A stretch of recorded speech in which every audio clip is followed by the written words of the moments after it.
Welcome back to our fantasy football show. As you may see, there's a little bit of a different logo right in that corner. I think the branding is looking tight today. So we are back for our elite football show with our fantasy football. I am Ciaran and I'm joined by my co-host Hader. How are you doing today? I'm good, mate. It's been a busy 24 hours, hasn't it? Obviously, with the rebranding, I've been all over the gaff in terms of trying to get it all sorted out. But yeah, it's good you didn't trip up on the wording because I reckon I'd be saying Premier League Trio as well. We are Elite Football Show now. Our handle is at EFS_media. Probably a bit easier than Premier League Trio. So yeah, we got some big things, and Kieran's done a sterling job of not getting it wrong. Yeah, I'm just glad I didn't get it wrong the first time. First show out with the new handle has to get it right. So we are here for fantasy football, and even though the branding has changed, the show remains the same. We kind of are going to start off with reviewing kind of what happened last week. There was a couple of, as we said during the weekly show, that there was a lot of surprising performances in the past week. So we're going to kind of look at some of kind of the top performers and then some of the disappointments from last week as well. So like last week, we are going to interchange the positions that we did. I did the goalkeepers and midfielders last week. So this time my co-host Hader is going to do the goalkeepers and midfielders, and I will work on the defense and the strikers. So without further ado, we'll start with the goalkeepers, Hader. Look, you know what? I need to start taking my own advice. So I need to start taking the advice that we talk about in this show, because everything we pretty much said came off, apart from maybe Man United, but we'll come to that later. Yeah. But look, it's very interesting to have a look at the goalkeepers this week, and only 3 teams kept a clean sheet. That was Liverpool, Villa, and Brighton. So that kind of says a lot about the defending in the Premier League at the moment, at the beginning of the season, but also it says a lot about where you should actually be spending your money. I don't think spending big on a goalkeeper necessarily helps.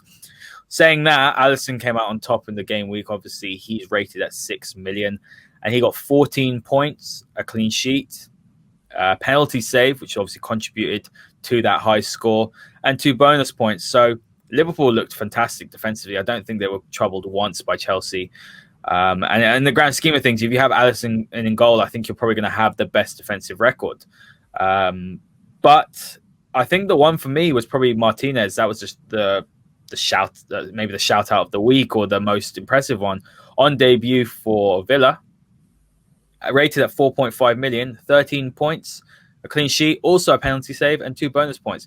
So if you want a cheap keeper who's going to have a lot of action, I think Martinez is definitely the one to choose. And we'll talk about matchups later, but there's a very big matchup there potentially for Villa. And then the final one is Matt Ryan. He just got a paltry 6 points. I say that. I mean, that should be the bare minimum you want every week. I had Pope in goal, and that didn't go too well for me. But he got 6 points, 1 clean sheet, obviously, but 0 bonus points. And after that, the highest point scorer was Gaita from Palace. So you're looking at it now, not many goalkeepers performed, but the ones that did, especially the top 2, they really smashed it. So, yeah, they're the goalkeepers who are the top scorers for this game week. Yeah, and for the defenders, I think it's very similar. We saw Villa kind of start off pretty decently in the Premier League, and 2 of their defenders kind of are within the top 3 or 4. But obviously, kind of the main one that we've seen that we will talk about in a little bit later is one of the lads for Leicester. But to go and start off with Villa, so you have your goal scorer Konsa, who again most of his points is because he ended up scoring.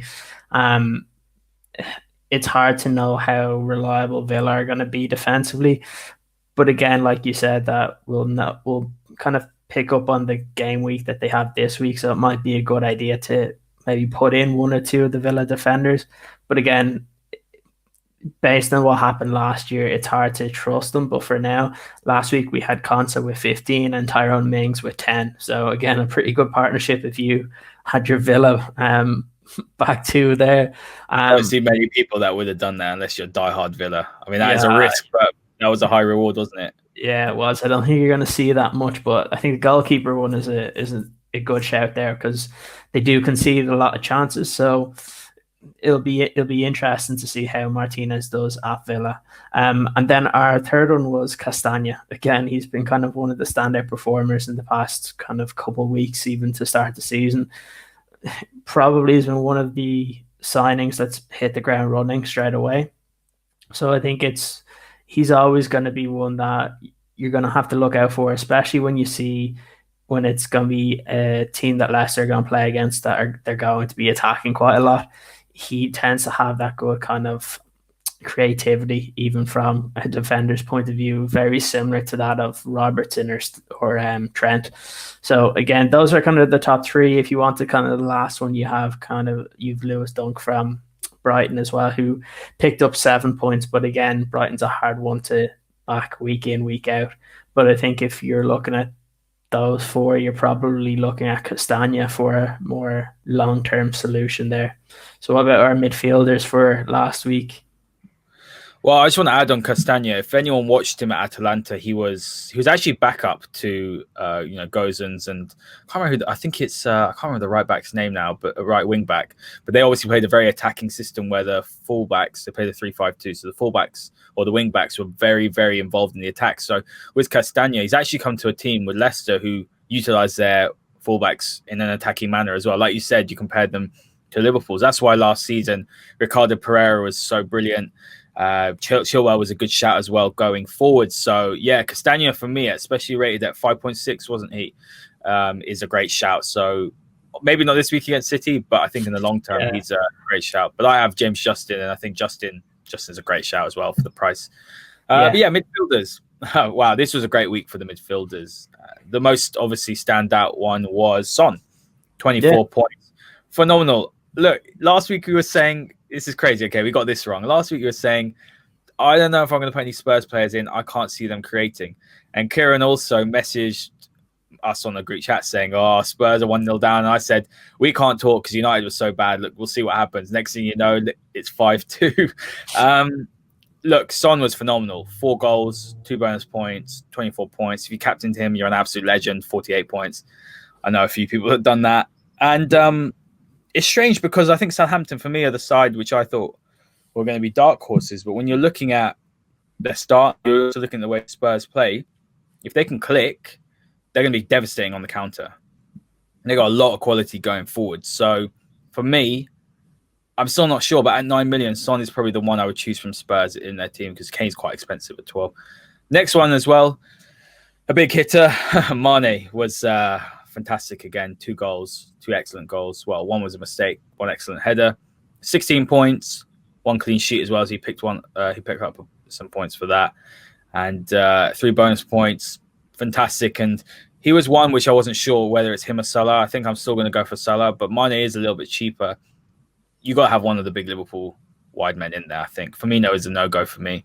Doesn't score enough, doesn't assist enough. And then the final one, breaking mine and Ciaran's heart, was Wilf Zaha. Wilf Zaha was fantastic. 2 goals. He's now scored 3 in 2 games. He scored in the opening game against Southampton. 15 points. Like I said, 2 goals, 3 bonus points. He was devastating on the counter for Palace. I think he's a great option to have. They've got Everton. I expect them to sit back again. But he is that main attacking outlet. He's already matched his last season's total of 3 goals. He's going to have a good one this year.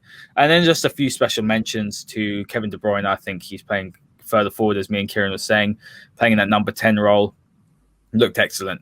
Still class. He's obviously on penalties as well, with Aguero not here, so he's a shout. Quite pricey, but I think if you don't have De Bruyne in your team, then you're doing something wrong, like myself. Helder Costa for Leeds was fantastic again. I believe he scored a couple.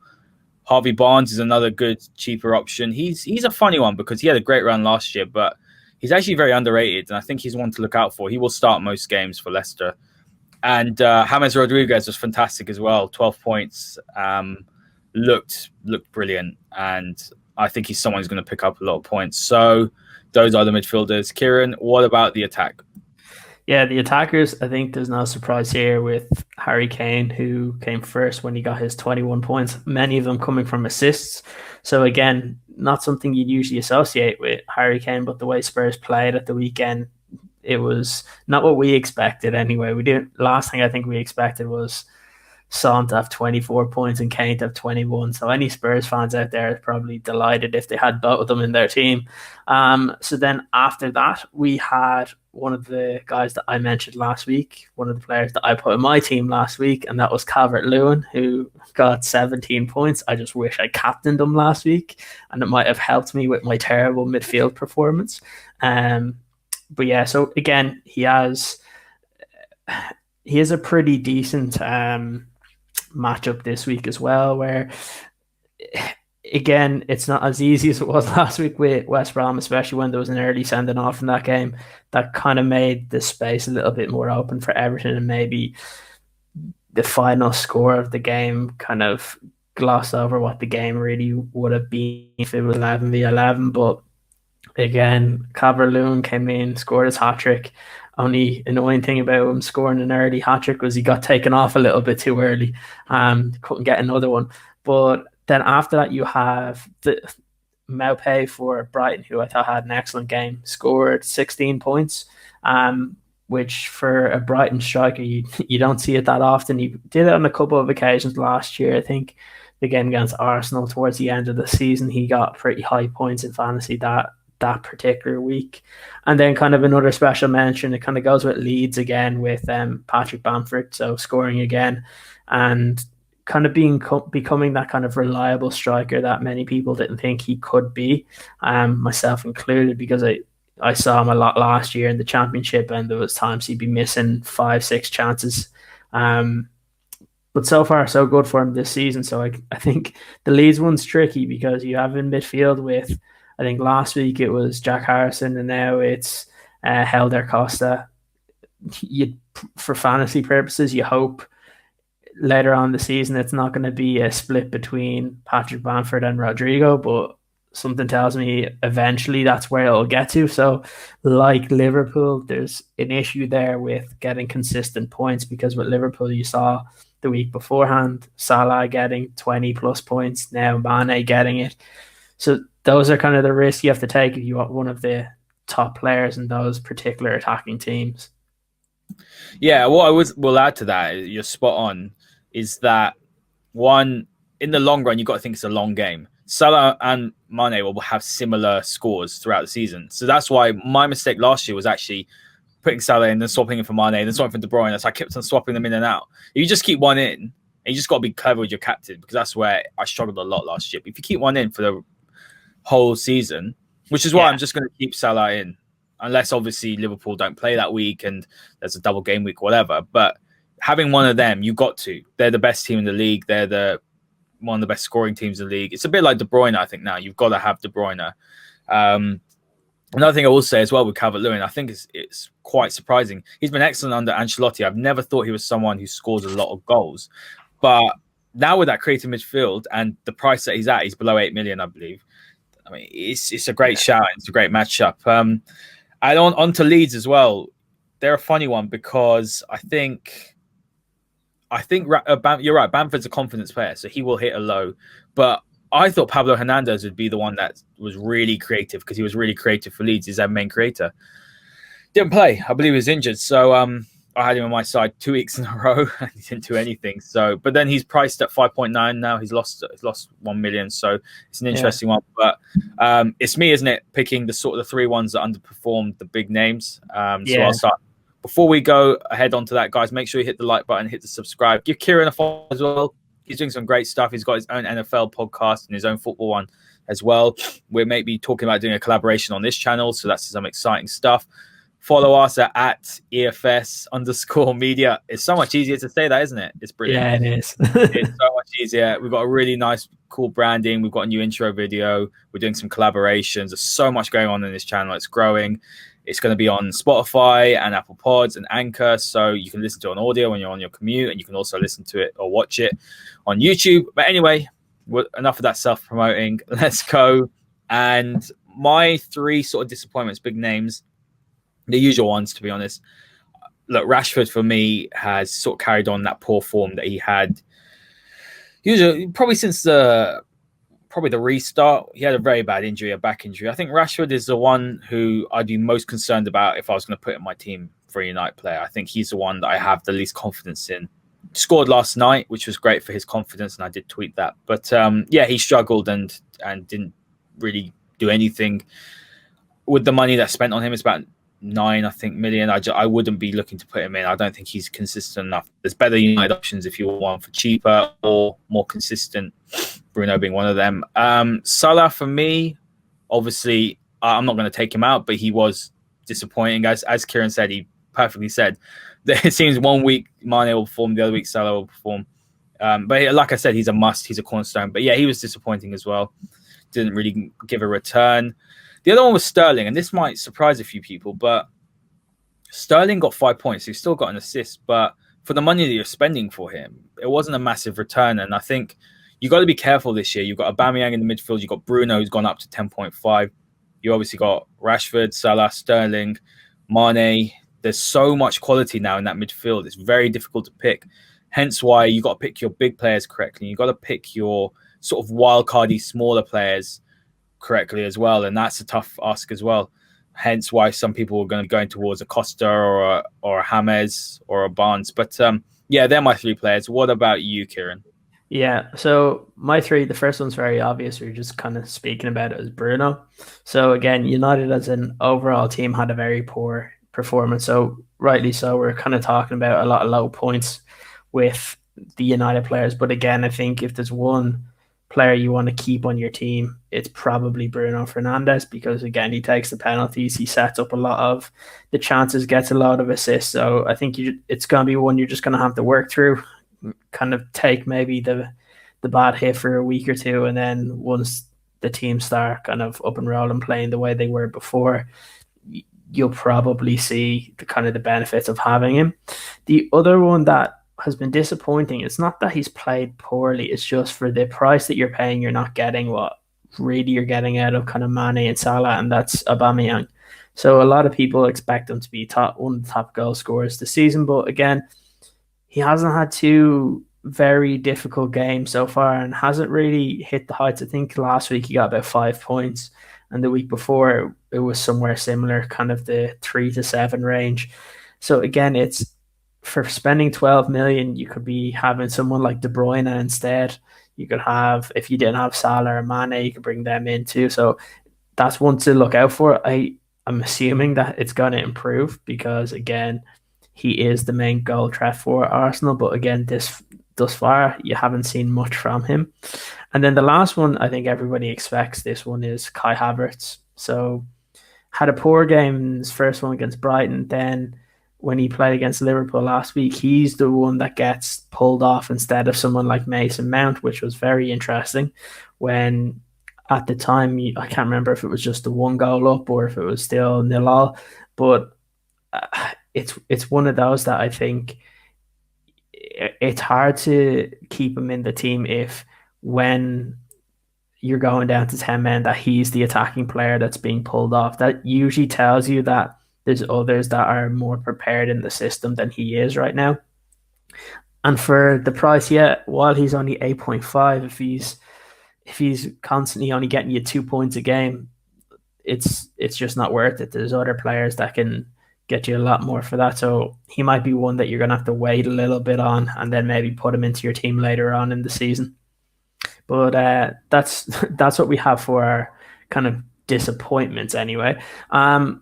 Now, kind of one of the topics that we always kind of do each week is kind of maybe the players in each position that you might add into your team, because again, transfers is the main thing that happens in fantasy on a weekly basis. So we're going to go with the same kind of structure where Hader's going to do the goalkeepers and midfielders, and I will do the defenders and the attackers.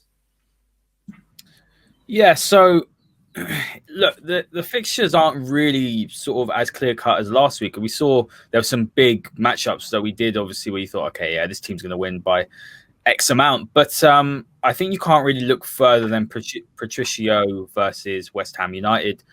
West Ham haven't impressed me, if I'm being honest. I spoke to a West Ham fan before the season, and they're very worried what's going to happen. You don't know what's going to happen. There's so much off-field problems. But in fairness to them, I think they were very unlucky against Arsenal. I think they could have easily won the game. I think they probably should have won the game. Arsenal were poor, but they managed to win, and that's what it's about. But look, Wolves look decent.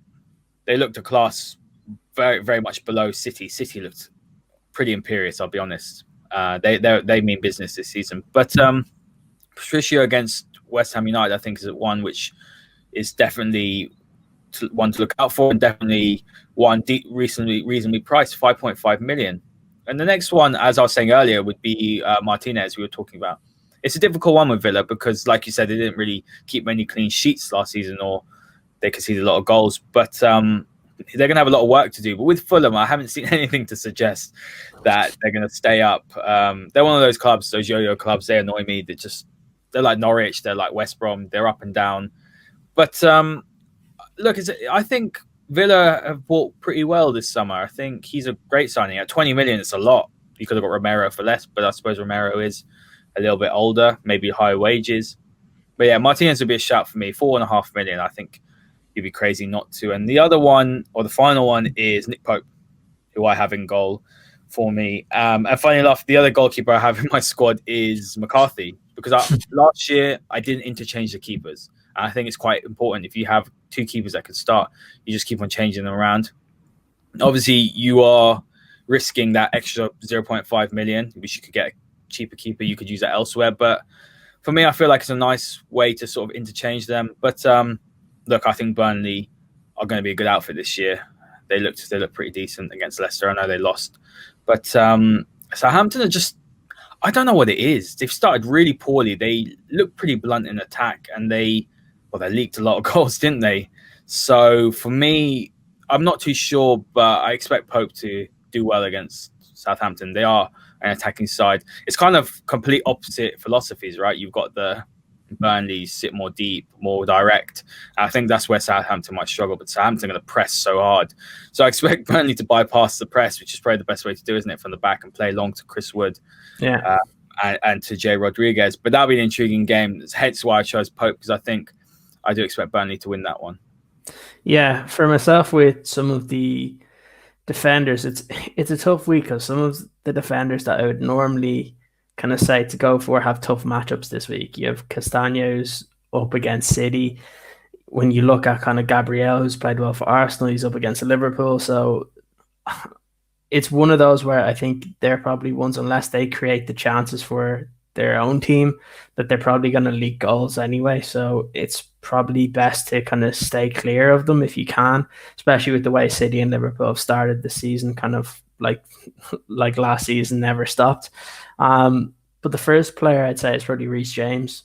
So again, Chelsea, it's very similar to what I said last week about Calvert-Lewin. They're up against West Brom. West Brom leak a lot of chances. Reece James, he kind of bombs up that right wing. So when you have a Chelsea side that a lot of their players are kind of being more central, kind of going for those kind of wing backs, or right or left back is always a good option. So Reece James would be my first one. And then again, I don't think you can look much further than kind of the Villa centre backs for this game. They're up against Fulham. The way they played last week, they were tight. They were hard to play against. So either one of kind of Mings or Konsa you could choose for this particular game. I haven't been too impressed with Fulham. Look, Mitrovic played well last week, but we've seen him in the Premier League before. He has the odd week that's excellent and then goes missing the week after. So it's one of those. I would go between kind of Konsa or Mings. Either one of them would be fine. And then even though he has a poor kind of matchup, I still don't trust the City defense. So I would, for myself, the price kind of goes into this a lot, and that's kind of, it's Justin for the wing back for Leicester as well. Again, he's putting up decent points for his price, and it's one that if you don't have into your side right now, I think it's very important that you get someone like that in, where you can get one of the kind of 4.5 million players that's kind of getting you the 7-8 points a week. Because those are kind of what brings your side together. So right now, that's what I would do for the defense. It's a difficult enough week because there's a lot of big games with a lot of the kind of decent defenses coming up against some of the blistering attacks this week. So I'd say it'll be a tough weekend for each one of your defenses, unless you have the likes of maybe Trent Alexander-Arnold, who I'd expect to play pretty well against Arsenal. He's had a couple of good games against them in the past 2 seasons, so I'd expect that one to be pretty good. Yeah, another one I'd like to add probably is Tyreek Mitchell for Palace. He's going to start now with Van Aanholt injured. Very reasonably priced. That'll be a tough one against Everton. But moving on to the midfielders, look, it's a tough one, isn't it? Because Chelsea have got West Brom, but I can't think of any Chelsea midfielders that I would put in. You could possibly say Jorginho if they get a penalty. Obviously, Pulisic would have been the one I'd put in, but he's injured right now. You could perhaps argue with Mount, I think, if they decide to go that way. But it's a difficult one. I think you'd probably be looking to put Werner in if you're going to put anyone in. But again, he's looked quick, but I don't think his dribbling's looked particularly good. He looks explosive, but Chelsea are a funny one. They need time to gel, but I think they should be doing better than what they're doing, really. They were very blunt against Chelsea, and whatever you say, there's a lot of quality in that attack. So the manager needs to be doing better. So I wouldn't put any Chelsea players in, I don't think. I have Reece James in my team, so I think he's a good shout. But I think Helder Costa for Leeds is a good shout. Sheffield United, I did tweet, are they going to have second season syndrome? I think they're going to be fine this year. I'm not going to get relegated, but they haven't really looked as tight as you thought they would have done. So I think they're one of my shouts. Son, again, I think you probably couldn't look past him against Newcastle. Knowing our luck, Newcastle are going to win 1-0 now. But I think, look, when you score 4 goals and at 9 million, and you're looking at Aubameyang, who's going to be playing Liverpool, I think that's a very good swap to do. And then you've got an extra 2 million. Maybe you want to take out a £7 million striker. Then you've got 9 there. You can bring in Werner. There's a lot of things you guys can do. Look, Man City, I think, will win 3-1. It's difficult. Do you go De Bruyne or do you go Phil Foden? Phil Foden is very reasonably priced. I like Phil Foden. I think he's going to be a great option. I wanted to put him in initially, but I thought, is he going to play? City have a plethora of options. They have so many. But I think one of those, I know I've chosen quite a few, but I'm giving you guys options. And Greenwood for me as well. If you're going to choose a United player at 7.5 million, Greenwood is a fantastic option, I think. And he looks like a goal-scoring threat. I don't see a goal-scoring threat from Rashford. Don't quote me on that. I think Bruno is the other one, but he's very expensive at 10.5. Martial being the other one as well. He was in my team. But I think Greenwood might get a goal on the weekend. And then finally, James against Palace. 12 points the week before. Looks to be getting in his groove. Palace are going to sit back. So Everton will have a lot of the ball. And James is creative. He can break down defenses. He can unlock the defenses. He's going to be very key to this, especially when you look at Decore and Alan not being particularly creative in terms of their passing and their incisiveness. So I think James is going to be a massive, massive shout for them. So those will be my 6 options. You've got plenty of options there, guys. Hopefully I'll take one of my own. Ciaran, what are you saying about the strikers? Yeah, it was one of those that I was kind of annoyed that Greenwood was involved as a midfielder, because he would have been a great option at 7.5 million up front. But I think it's hard to go past, especially when you look at some of the matchups this week. It's hard to go past Patrick Bamford as well. He's been producing for Leeds. He's been the main kind of scoring threat, and you're seeing a lot of creativity in behind him. So it's just one of those. They're up against Sheffield United, who haven't looked very good, and often Sheffield United, when they come up against a high-paced attacking team, they struggle. So it's one of those that I would say that Bamford's an excellent option again this week, and he's dirt cheap. I think it's like 5.6. If you're having him in instead of most of the strikers, like even you look at Werner, who's only been getting the 4 or 5 points a week, you're saving a lot there. And that's why I say, like, matchups, especially for the strikers, are incredibly important, because it could be great that your striker gets a goal, but you're looking for that striker that might get the 2 or the 3 goals in 1 week, like we saw last week with Calvert-Lewin, who then also comes in as my second player to keep him into the team this week. Again, the main reason behind it is Palace have been good the last couple games, but I just feel if Everton can score early, it might be one of those where Palace have to open up a little bit more, and that's when you might see the likes of Calvert-Lewin get his chance and score. And then the last one is one that I've wanted to put into my team, but I just haven't been able to fit him in anywhere. And he's probably my favorite striker in the Premier League, and that's Raul Jimenez. He's When you think of Wolves, he's the one that kind of breaks teams apart. He scores the majority of Wolves' goals, even though we think of them as an overall great attacking side. It tends to end up with Raul Jimenez scoring the goal. You look at who they're playing against this week. They're playing against West Ham. So one team has been terrible to start the season. The other, even when Wolves didn't play that well against City, Raul Jimenez still scored his goal. So I think if there's any week to try and get a Wolves attacker into your side, it's probably this week against West Ham. Yeah, I agree with that. I just want to add one little tiny section. I mean, who would you be captaining this week? Because I think that's important. Something we haven't actually looked at since we've started the show. But no, looking at those matchups, for me, I think you could probably take a bet on maybe Son, I would say. Possibly you could take a bet on one of the Liverpool forwards. And then big bet, but you could even say, maybe a Martial or a Greenwood perhaps for United. But looking at it, I mean, I don't know what you think, but Jimenez is probably another shout as well. It's pretty tough, isn't it, out there when you're looking at the options this week? It's a difficult week. Yeah, it's difficult because a lot of the games can depend on if there's an early goal. Because if I see let's just say, as we go through them, for example, the first game I've written down here is Brighton and Man United. If United score early, I can see United scoring 3 or 4 goals. But if United don't score early, it could be one of those 1-0, 1-1, 2-1 type games. And that's when you're not getting a lot of value. You look at the same thing with Everton and Palace. If Everton are able to break Palace down early on, you're probably looking at a very similar performance as what we saw in the last 2 weeks from Everton, where a lot of their players are going to get kind of high point totals. West Brom and Chelsea, there's an option there for Chelsea. But again, who do you make captain? There hasn't been anyone that's really stood out for me from Chelsea. Is this kind of the first game that we might see the likes of Werner get his goals that we all expect them to get? You know who they should be playing, honestly? Giroud. That's who they should be playing. That's really who they should be playing. They're lacking a focal point. I think when you look at Giroud, if he was starting, I knew week in, week out, I'd make him captain. Yeah.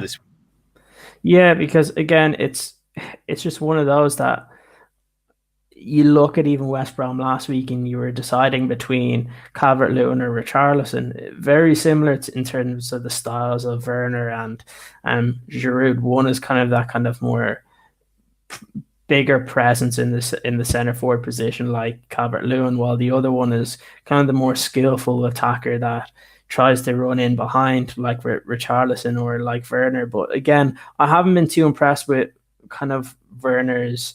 It's not so much as first touch, but it's like control when he's on the ball. He looks very awkward when trying to run past the player.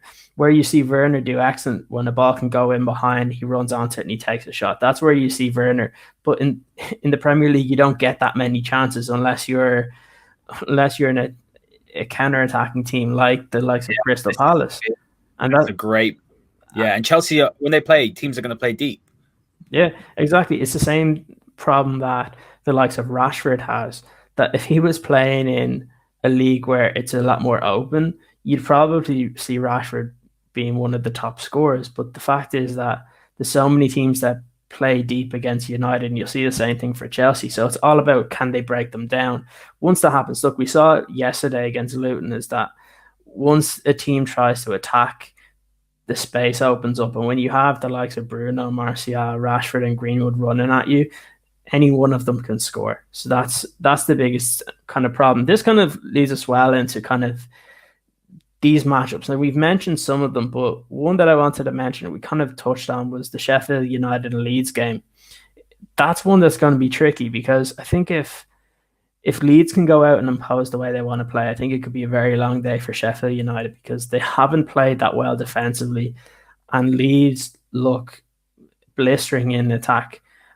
But you also have to say Leeds have looked very, very dodgy in defence. So it could be even a day for, you might have Mousset if he's out playing there for that game. But it is one of those that for me is, a game to kind of point out that there could be a lot of goals again in a Leeds United game in the Premier League.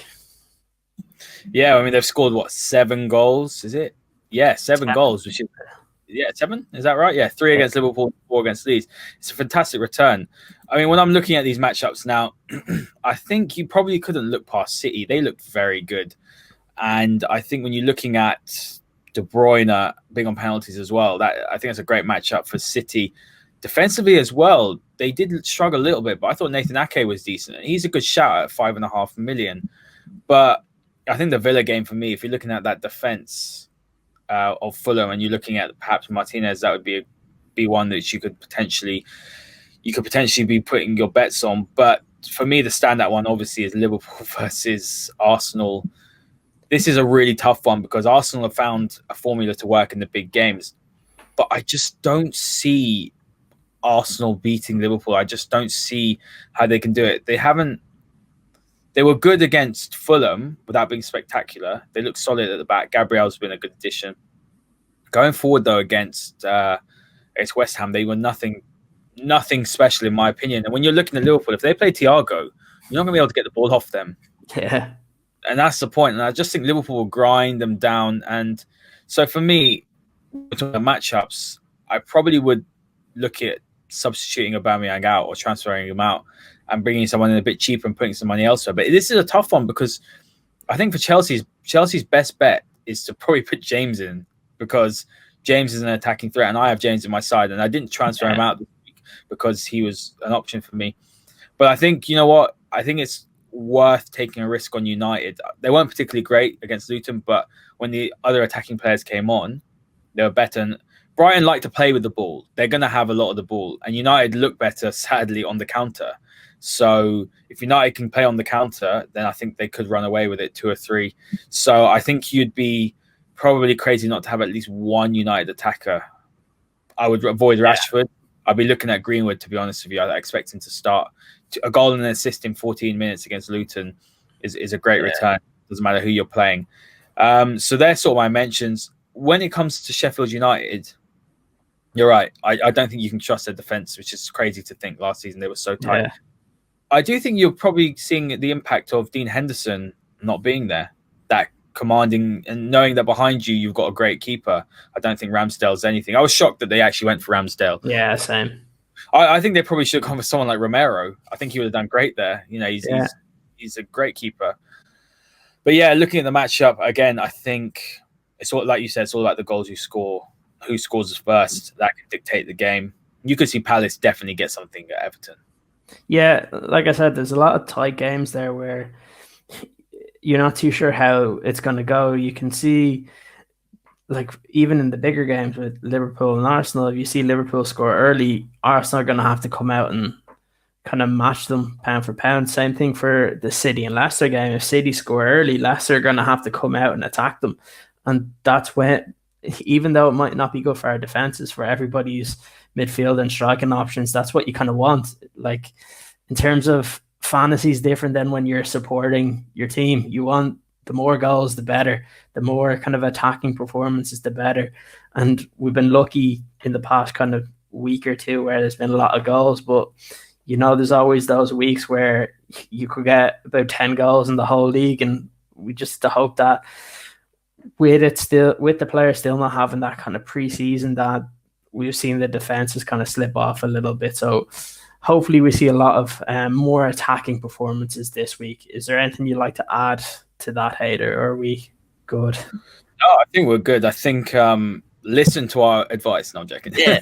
No, to my own advice this week, but just be clever. I think maybe I haven't used my wild card. Maybe it's the time to use your wild card. Sort your team out. Don't take too many hits on points. Yeah. I 8 last week, and that's a big hefty hit. You know, you can bring in 3 players and expect one to score, but if one doesn't score, then you're going to minus points. So be very careful with your transfers. I would be looking at more than 4 points. So 2 transfers this week.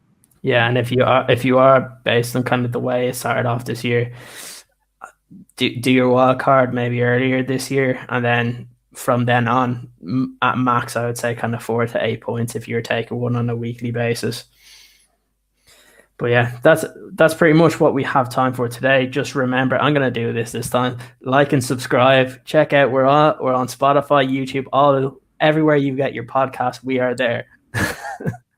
I love it, and make sure that you follow us on Twitter at EFS_media. Give Ciaran a follow. You can see his @handle at Power Sports with a Z Hall. We'll put that in the outro in the description. And follow me if you want, Hader_Rubani.